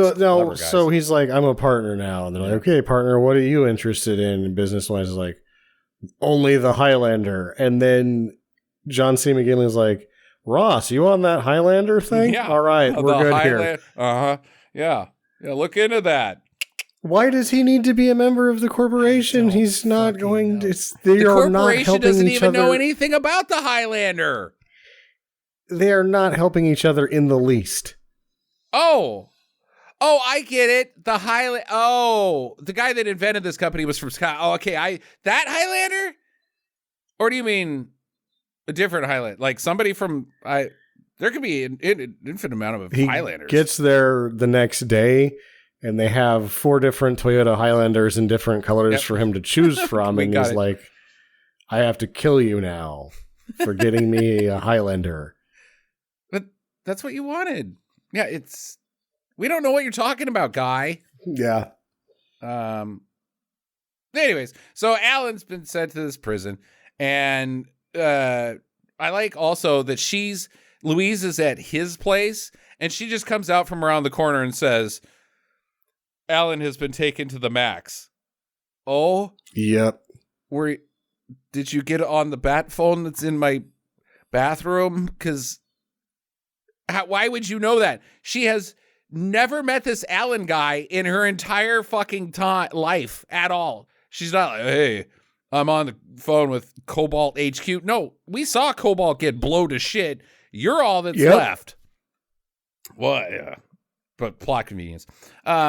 So they're like, all right, well, we got to get him. And Ramirez doesn't even question, like, who's Alan? Is she your new penis face husband? I thought I was your guy. He's just like, I thought I was looks your like a job for the man. Highlander. Because we're both Highlanders. They're driving to the Max, and there's a voiceover where Sean Connery's like, hit it, dude. Oh, and I'm like, God. Oh, God. So stupid. Oh. Isn't he the one that says you're the man now, dog? Yeah. One of the worst lines ever. And you're the man now, dog. Stop it, Sean Connery. You're not cool. I mean, you were cool, but now you're just an old guy. So be a cool old guy, but not like the cool old guy who's pretending to be. Just stop it with the dudes and the dogs, okay? Oh, you're one to talk when you're like, oh, it's fire. Just because I can translate 10-year-old, I don't fucking speak 10-year-old. I can just able to know when they think something's cool. You're just incredibly not hip. That's your problem. You're a total square, Jackie. Yeah. L7, grade A weenie. Gnarly. Yeah. Sam and I are hep to the lingo. We're jive talkers, you might say. Yep. I'm going to get some shoes so I can roll with the shoes with wheels so I can roll with the Swifties. Yep. In their Warriors gang. So they drive through security. They get shot like 100 times. They even argue about it later who got shot more 100 times. Connery won, just in case anybody wants to know. And they put him in the morgue. Louise was in the trunk, and she's okay. This car got fucking shot to shit. She's not. What's the plan? Why is she there? Why is she there? Also, the trunk is not bulletproof. She is as dead as them. She's totally dead. Like, okay, we're going to bust into that place. We're going to get shot full of shit, but because we're immortal, they'll put us inside and we'll get through security. What do I do? See the plan. You're the honeypot. I think she's there just in case they get locked into one of those dead person freezers. Okay. And she might have to open the door. Yeah, that's not a bad theory, but she doesn't. Why not? Wait, is this the dumpster of the car? Then I'm getting in it. Because otherwise she would be like, wait, okay, so we're just going to blow through and your guys' plan is to get shot a whole bunch of times? That means I get shot a whole bunch of times too, and I'm not a Highlander, according to Jackie. She's a Highlandress. I'm quite Lander, Underlander, or Mortal, as someone who paid attention to this franchise would call me. I will die. I will cease to be. Doesn't matter if my head comes off or not. If I get shot 100 times, I am an ex-Virginia Madsen. Yeah, you just cry me a river, bitch. Now get in the dumpster. Okie dokie. So they split up into these tunnels, and it's we have to split up to find him, and they just fucking walk straight to him. Oh, yeah. Whoa. They don't split up. And so, like, he's there, and he's like, you have to go to the coordinates. Oh, Alan's dead. No. Wait, why did we come here? Gave him the coordinates. Yeah, you already gave the coordinates. Also, no, they were missing the latitude. It was written on a screen. Yeah. Nope, just northern. Oh, that's a good point. It was, and he's like, nothing I can't remember. And then later, like, what's the latitude? He's like, I can't remember. Not one bit. I forgot that part. I have a perfect memory except for right now. Oh my God. Like, they're not even busted up about it. And Alan does it great. Take that, Ben Kingsley. He's like, remember when we built the space thing? Yeah. Great.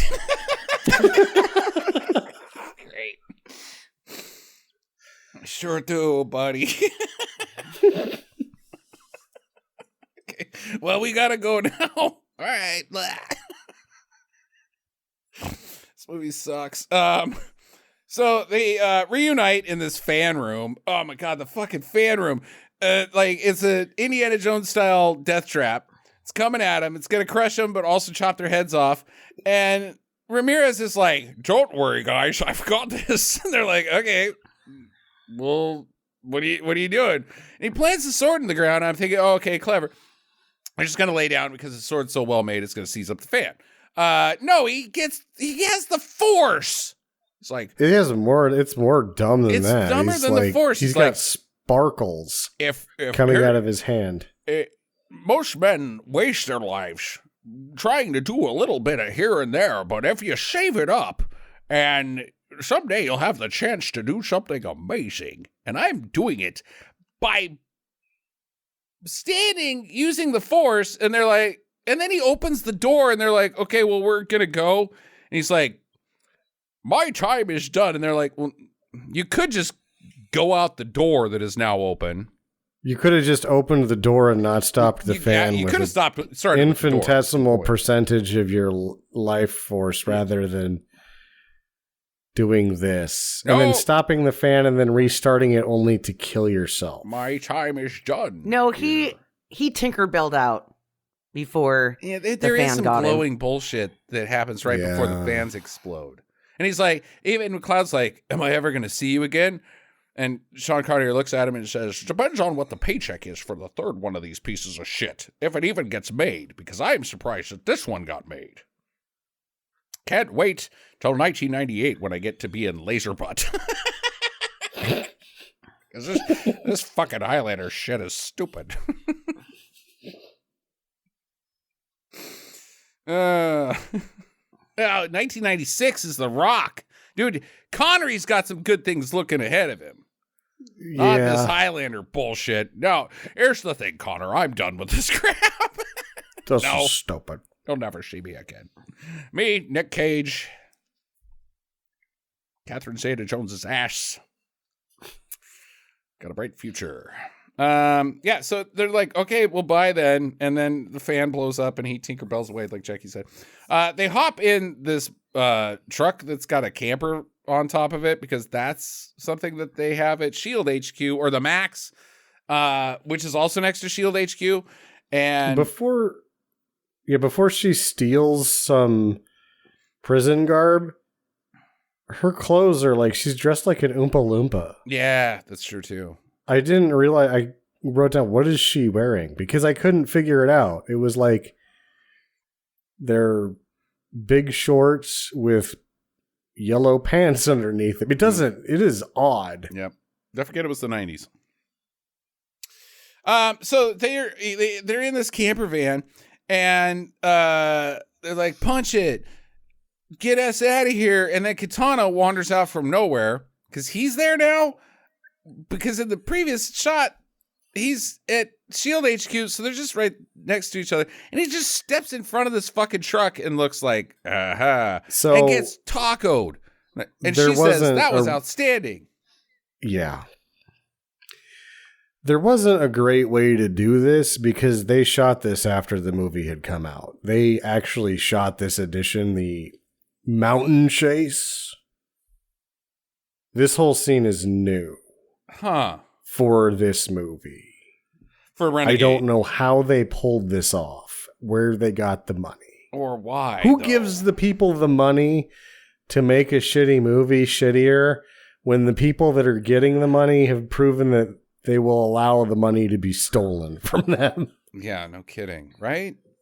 So anyways, they drive out of these tunnels, and I guess this was like the Terminator thing where he's on the back of the truck. He got ran over on purpose so that he could latch onto the back. And then now that you guys are out of Max prison, I'll fight you on top of a camper van.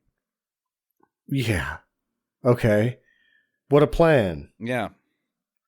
Look, when he gets run over, it's like slow and dumb. It's slightly better than my goblin porcupine guys. I get it. I'm not good at this. All right. I'm making it up as I go. Can you cut me some slack? I'm not good at bad guy. Yeah. What's your plan B? I'm gonna send you a pie. And you might get indigestion if you eat too much of it. If you remember, I had artillery that blew up all your army, but I also sent in my army while blowing up. I'm a bad villain. Not evil bad, just bad. Bad. Terrible. I should quit. But I gotta make my dad proud. Okay, so they fight on top of this thing, this camper van, and Katana's like kicked off immediately. It's not a good fight. It's totally unnecessary. And so they drive like another 10 minutes from where he got kicked off from, and it takes them to the shield ceiling ladder. The top of the shield is accessible via an unguarded, unpassword protected door thing, vault. It's just a fucking maintenance ladder that takes them above the shield. You can go up there anytime you want. I have a question. Why are the coordinates important in the least? Well, thanks for you could have just told me to go to the shield ceiling ladder. We built the shield ceiling. You and I did. I put that ladder in by hand myself. Yeah. Could have just said go there. They'll go to the coordinates later. That's what really is a head scratcher. Huh. What? The shield ceiling ladder is not the coordinates? No, they walk out of the thing and they see the sky. Right. They go to the top of the ladder. It's above the shield. But you're saying that the shield ceiling ladder is not the coordinates? The coordinates, they go to the later in the film? I don't know then. I don't know where the coordinates don't make it. They don't need the coordinates. You just go to the shield generator. Ceiling ladder. Just go to the shield ceiling ladder. Go up there. Which they do. Let's go back to the magic. They go to the top of the ladder. It's not a ladder to space. It's a ladder to the top of some mountains. And they go up on mountains. And they're like, hey, it's pretty nice up here. So why did we build the shield only to the top of some mountains?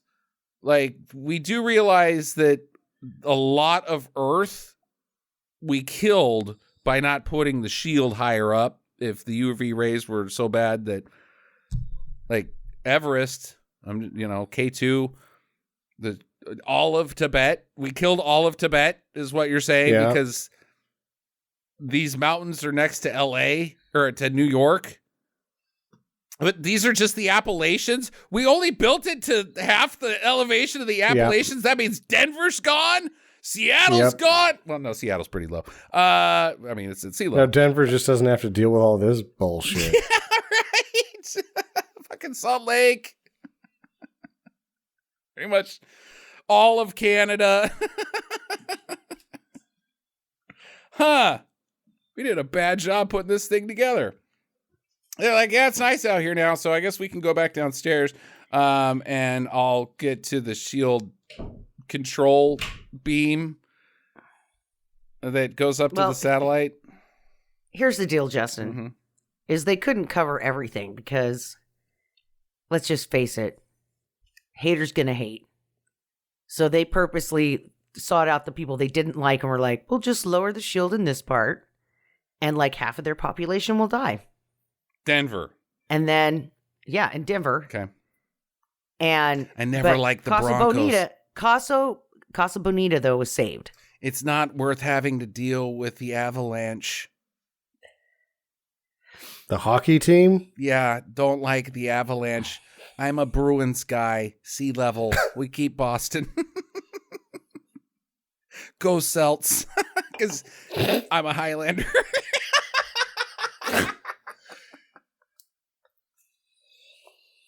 Why don't they, dude, next expansion team should totally be the Highlanders. It's a great team name. Why not? Do it. Everything, yeah. Yeah. Yeah. In every sport. New Jersey and they're Highlanders. Just shitty. Yeah. Worse than the Panthers.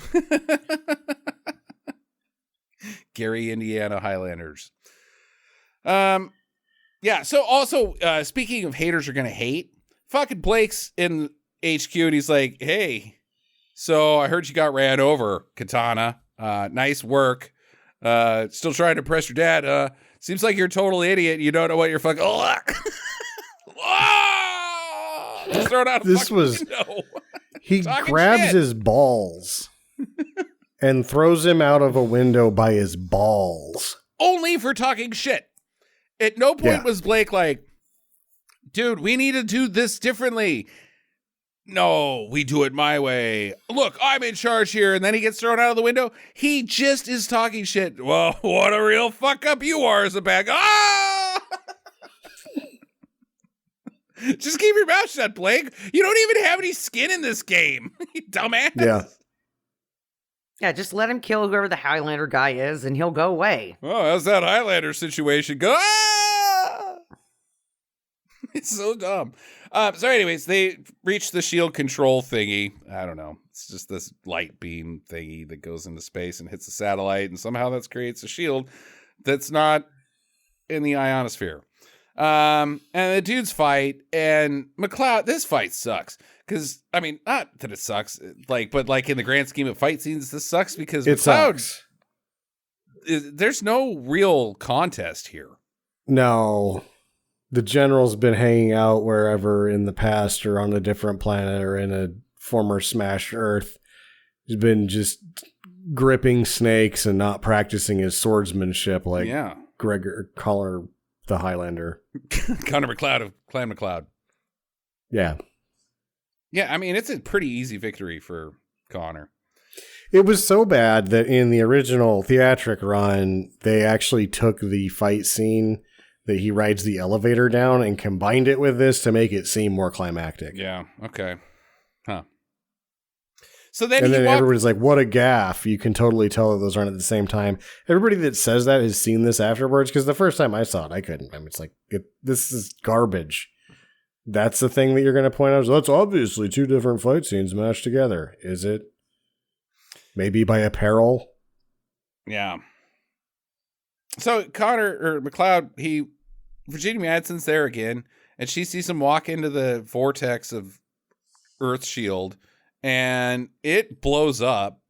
And there's a voiceover of Ramirez saying, the only way to take it down is to do it together. And so he just solos it. Whatever, Ramirez. I'm immortal. She's not. She's made of squishy stuff. And he gets blasted with the vortex, blows up the satellite thing that probably cost like $8 trillion. The whole top of the building blows up. And It's like, dude, just put in an off switch, guys. It's pretty simple. What he really meant is right before he was supposed to walk in there, she'd be like, found it, and unplugged it from the wall. No, she's like, no need for that. God damn, dude. That's the movie. They walk outside and they kiss, and that's it. Yeah. Yeah, there's apparently a lost ending where there's like him suspended from wires going like, oh, in the magic, yeah. And then they both beam into space and go back to Planet Zeiss together. Oh my God. And it's lost. Like no one knows where it went. Good. Put that shit in the bin. Put it in the dumpster. Get Virginia Madsen out of there and put that shit in there. Okay. Who's got a question? Anybody? I burned through we haven't really figured out the Zeist timeline problems, but here's the question I'm going to burn first. Mm-hmm. Probably my last actual question that I haven't asked yet, though the one about the timeline remains unanswered. Are they bad guys? The Immortals or Ramirez? No, specifically Ramirez and McLeod. Because they're rebel scum. Rebel scum. There's no talk of oppression, evil government. They're just staging a coup. The general seems like a total douche, but he's carrying out the law. There is nothing supporting these men being just by this movie. They're just rebels. Yes. No, because I still don't. We got to go back further to even answer that. What do you mean back further? Because they can't be on another planet. They can't be on another planet. Why not? Because I am standing by that when Ramirez enters this film is the beginning of his exile, that they fucked up. They were sending you into the future, and they sent him into the future at two different points in time. And Ramirez is sent to the future because because the blue glowy stuff that he is like, oh, you're out of here, is the same visual that when he appears on the stage at Hamlet. They just arrive at two different times, and Ramirez is like, it's a coincidence that the Highlander happened to be calling for him anyways. Because why wouldn't he teleport to where the Highlander is at? If, dude, we're dick on the face, bros. I come to where you're at, and I will whip their asses. Well, shit, I'm in Scotland. I don't think that makes any more sense than being from space. But then how is it that Connor MacLeod of Clan MacLeod is a Scottish lord? With he's a part of a clan. He was born into a clan, not, hey, dude that just teleported here from someplace. Our dad just died. You want to take over our clan, bro? I mean, he sucks enough at the beginning of the first one to be just that guy, but he's the leader of a fucking Scottish clan. His family, his father and his grandfather, we built these lands. You know? Yeah, but don't you remember in the first movie they kick his ass out and they beat him up? But that would have to be after he was teleported from space. If he was exiled from some other planet to Earth, he would have to be that guy just showed up one day. And then we kicked him out after he took over the clan, and we were like, hey, clan. And then it turned out he's immortal, and we were like, demon. It doesn't line up that they're from space. It can't. Not to mention all of Ramirez's adventures beforehand. Ramirez was alive like 1,000 years before Connor. Yeah, that's why they're from space. They shot them out of space into there before the first movie. And then he just comes back to life in this one via magic request. Right. It doesn't make any sense if he gets sent from there to his exile here if he was already alive for 2,000 years before he died. The only way this works... It doesn't work. The only way it works is if the boat thing and Abraxas is Earth when the ozone layer is depleted. During this small time, Earth is post-apocalyptic. They're like, Earth's is shitty, let's fight. And he's teleported into the future enough to build this. Oh my God, it does. It can't make sense. There's no planet that it works on. The only thing, like, that's where I'm like, with the retcon and where they're like, oh, we just made him from a different planet because what you had didn't make sense. It helps it make slightly more sense because it made no sense before. The movie it didn't need to Highlander make sense. Is perfectly, though it barely makes sense. Let's keep that in mind that its predecessor barely makes sense. It might not make sense at all, but it does sew itself up in such a way that to have a sequel would require making a movie that doesn't make sense, and that's what's happened here. True. Or they could have just said, hey, the Superman 3 thing where he gets his powers back, just cause. You could just do that. But being from space is just as dubious as anything else, but then slightly less dubious than what they came up with in the version that we have. So if all you need to do to be immortal, like, oh, I can get my head cut off and come back to life, don't worry about that, is get gay married? No, that's not. I don't know. Because then they did a magic ceremony. Yeah, just do that every time. And then you're really, truly immortal, and you don't have to worry about there can only be one thing. No, there can be all of us. We just have to get gay married. I don't know. He's not immortal. Or he is immortal. There's no, lop it off. Maybe I'll show up for the third one. This head it keeps coming off. We don't need to worry about the heads coming off. Yeah, you don't. It's stupid. It doesn't make... The third movie pretends that this one did not happen. Good. And then we'll have to do it because I think they're probably going to do something that's probably dumber than this. Probably even worse. All right, it's called Highlander 3: The Sorcerer. I can see it on I can see it on my wife's face that she is throwing in the towel on Highlander 2. She will not try to figure this out, and I guess I won't either. I'm standing by that it's from they're not from another planet. That's my theory. It doesn't make any sense. There's nothing that can make this make sense. Yeah. All right, final recommendations. Let's start with checks. Okay. If you completely ignore all the nonsense and just kind of roll with it, it's pretty entertaining. End of quote. But you just can't look too deep. Yeah. Don't look behind the curtain. Just take it at face value. It doesn't make sense. Just be like suspension of disbelief and keep going. Oh, Jesus. We look behind the curtain and there's a lady in a dumpster. Mm-hmm. I think I'll get in there. Sam. Oh, wait. It's me. It's mine. Yeah. Also a do for me. I loved it. I loved every second of it. I just want to keep doing Highlanders for the rest of this podcast. Let's have no other movies, and if we run out, we get more. We just get more. Just start over again. Yep, we'll just get more Highlander. They're out there. They got to be. We just got to find them. I mean, shit. If this is the bar, we can just find some grade schoolers to write us up a script. Yep. We'll go make our own Highlander. Easy peasy, and then we'll review it and say this movie does not make sense. Even though we made it. Yep. Total without a doubt. Sam. Oh, yeah. This is a steaming pile of shit. And it's one of the...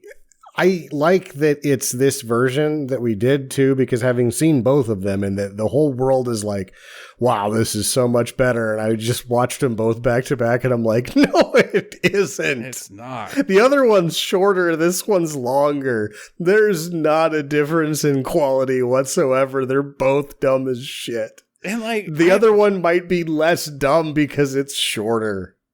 And Ramirez is just kind of cute in this. Like, if the first one, he's kind of like a badass, kind of a bit of a dick. But in this one, he's just a cute old man. And you're like, oh, yeah, the second one's better. No, it's not. No. He's a horny old man that's telling women on an airplane to sit on his face. Yeah, he's a gross old, but fussy. Like, he's kind of fussy. He's not a badass at all. Yeah, and so it's dumb as hell. It doesn't make one lick of sense, and it ratchets up the action from the first one by probably a factor of 4 times as much action, and all of it's dumb. Like, this is just one of the worst movies. A lot of people have this on top 10 worst movies ever made, and I don't think the Renegade version helps that at all. It might actually make it worse just because there's more of it. Yeah. And I love it. Yeah. I own it on DVD. Yep, I agree. All right. Next week on the show is Jackie's pick. Jackie, you got something lined up? I'm thinking about doing The Retirement Plan with Nicolas Cage. Okay. But it's got a 5 out of 10. So not Highlander 3. No, I think I'm gonna let you two tackle those. I kicked us off with the first one, but yeah, I think I'm gonna try The Retirement Plan. But I'm gonna watch a little bit of it first to make sure that that's our pick. Test out. Because if it's not like a really good Nick Cage movie, then I'm gonna pass. Yeah. Okay. We'll test it out and see what we think. And in the meantime, get to the chopper and go Detroit!